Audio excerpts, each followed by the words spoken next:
EPS 95 नवीन updates. वाढीव pension संदर्भात दिनांक 11 डिसेंबर 2023 रोजीचे सेवानिवृत्तांचे सुरू असलेले आंदोलन व संसदेच्या हिवाळी अधिवेशनातील महत्त्वाच्या घडामोडींची माहिती देण्यासाठी हा व्हिडिओ आहे. चला पाहूया काय आहेत नवीन अपडेट्स. तत्पूर्वी आपण शुभम ब्रॉडकास्टिंग या चॅनलवर नवीन असाल तर आपल्या चॅनलला सबस्क्राईब करा. नवनवीन अपडेट्ससाठी बेल आयकॉन प्रेस करा. व्हिडिओ लाईक आणि शेअर करा. EPFOने वाढीव पेन्शन योजनेचे ऑनलाईन सबमिट झालेले फॉर्म तपासणी करण्यासाठी 31 डिसेंबर 2023 ही शेवटची तारीख दिलेली आहे. जसजशी ही तारीख जवळ येत आहे तसतशी सर्वांची उत्कंठा वाढत चालली आहे. मागील काही महिन्यातील हालचाली पाहता देशात 2024मध्ये होणाऱ्या लोकसभा निवडणुकांचा विचार करता आता आणखी उशीर होणार नाही अशी शक्यता आहे. नक्कीच ही बाब ज्यांनी वाढीव पेन्शनसाठी फॉर्म भरले त्यांना दिलासा देणारी आहे. परंतु ज्यांना फॉर्म भरता आले नाही, ज्यांचे फॉर्म कंपन्यांनी घेतले नाही, ज्यांच्या कंपन्या बंद झाल्या त्यामुळे त्यांना फॉर्म भरता आले नाही, जे या नियमात बसले नाही किंवा ज्यांना फॉर्म भरल्यानंतरही अतिशय कमी पेन्शन मिळणार आहे, अशा सर्वांनाच हक्काची पेन्शन मिळावी. ती साधारणतः 7,500 रुपये असावी.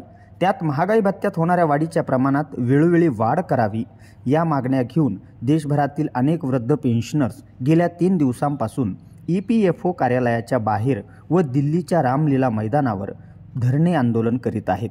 या आंदोलनाच्या एकूण 4 मागण्या आहेत.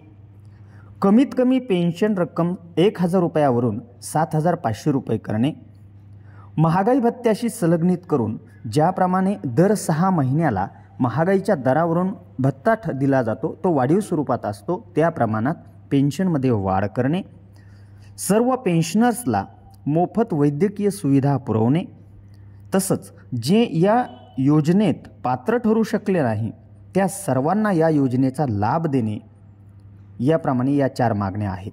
हे आंदोलन अतिशय तीव्र स्वरूपात सुरू आहे.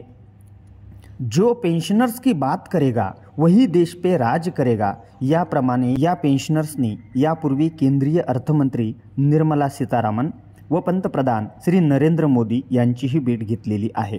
दिनांक 11 डिसेंबर 2023 रोजी संसदेच्या हिवाळी अधिवेशनात महाराष्ट्रातील खासदार सुप्रियाताई सुळे यांनीही हा प्रश्न उपस्थित करून पेन्शनर्सच्या मागण्या पूर्ण करण्यासाठी आग्रह धरल्याचे दिसून आले. पाहूया सुप्रियाताई संसदेत काय म्हणाल्या ते.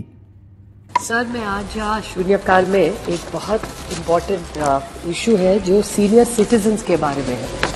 सर, इस देश में एम्प्लॉयज प्रोविडेंट फंड का जो ग्रुप है उनका एक एनुअल रिपोर्ट आता है जिसमें ऐसे सबको पता चला है कि एम्प्लॉयज पेंशन स्कीम है 1995 की. इसमें बहुत सारे ऐसे ज्येष्ठ नागरिक हैं जिन्होंने जब वो नौकरी में थे तब प्रोविडेंट फंड का पैसा, जिनकी मेहनत का पैसा है, वो प्रोविडेंट फंड से एक विश्वास के नाते से उन्होंने प्रोविडेंट फंड बनाया था. लेकिन आज ये EPS 95 के जो बेनिफिशियरीज है उसमें 1.8 मिलियन पेंशनर्स ऐसे हैं जिनको 1,000 रुपये से कम हर महीने मिलता है और सबसे ज्यादा जो है वो 4 या 5,000 से ज्यादा एक भी पेंशनर को पैसा नहीं मिलता.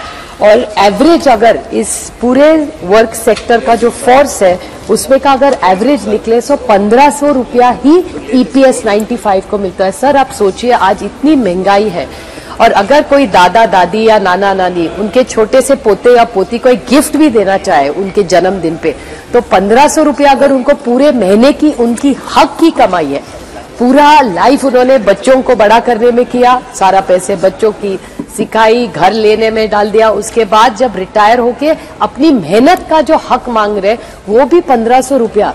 सर, आप सोचिए 1,500 रुपया में एक रिटायर्ड आदमी कैसे जी सकता है. तो ये EP 95 की जो स्कीम है, बहुत बार वो आदरणीय प्रधानमंत्री जी, हेमा जी आज यहाँ नहीं है लेकिन हेमा जी खुद इन सबको लेके माननीय प्रधानमंत्री जी को मिलने गई थी और प्रधानमंत्री जी ने उनको गारंटी दी थी कि वो कुछ करेंगे. लेकिन सर आज तक कुछ नहीं हुआ. मैं सरकार से हाथ जोड़ के विनती करती हूँ कि EPS 95 लोगों की छोटी सी मांगे, उनको हक का पैसा है जो सरकार के पास पड़ा हुआ है, उनकी 3 ही मांगे कि ये पूरा कैलकुलेशन ढंग से करे. Point number 1. जो स्पाउस होती है, बीवी होती है अगर या हस्बैंड भी होते हैं, अगर दोनों में से एक पहले चले जाए तो उनका हक का पैसा उनको ठीक से मिलना चाहिए।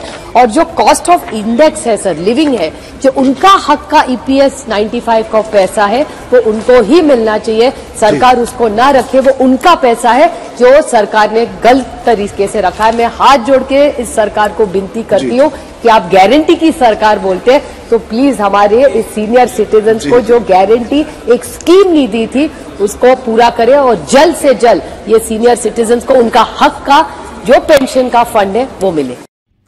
एकंदरीतच पुढील 6 महिन्यातील देशभरातील निवडणुकीच्या वातावरणात पेन्शनचा हा प्रश्न निकाली निघेल अशी अपेक्षा आहे। याशिवाय सोशल मीडियाच्या माध्यमातून मिळालेल्या एका बातमीनुसार सन 2014 म्हणजे सप्टेंबर 2014 पूर्वी सेवानिवृत्त झालेल्या कर्मचाऱ्यांना, पेन्शनर्सला वाढीव पेन्शन योजनेचा लाभ मिळण्याबाबत संदिग्धता असल्याचेही समोर आले आहे। याबाबत सोशल मीडियातून मिळालेल्या बातमीनुसार चेन्नई येथील मद्रास हायकोर्टात याचिका दाखल केलेली असून याचिकेवर सुनावणी पूर्ण झाली आहे आणि त्यात कोर्टाने पेन्शनर्सच्या बाजूने निकाल देऊन कोणालाही पेन्शनरपासून रोखण्यात येणार नाही किंवा येऊ नये अशा स्वरूपाचा निकाल दिला असल्याचे कळते। या बाबतीत ऑफिशियल परिपत्रक किंवा कोर्टाचा निकाल पाहायला मिळाला नसला तरी सोशल मीडियाद्वारे मिळालेली ही बातमी आहे। आशा आहे लवकरच सर्वांना पेन्शन मिळो आणि ती वाढीव स्वरूपाची असो। आजच्या व्हिडिओत इतकंच। पुन्हा लवकरच भेट होईल। स्वस्थ रहा, सुरक्षित रहा, काळजी घ्या आपलीही आणि शेजाऱ्यांच्याही। जय हिंद, जय भारत, धन्यवाद।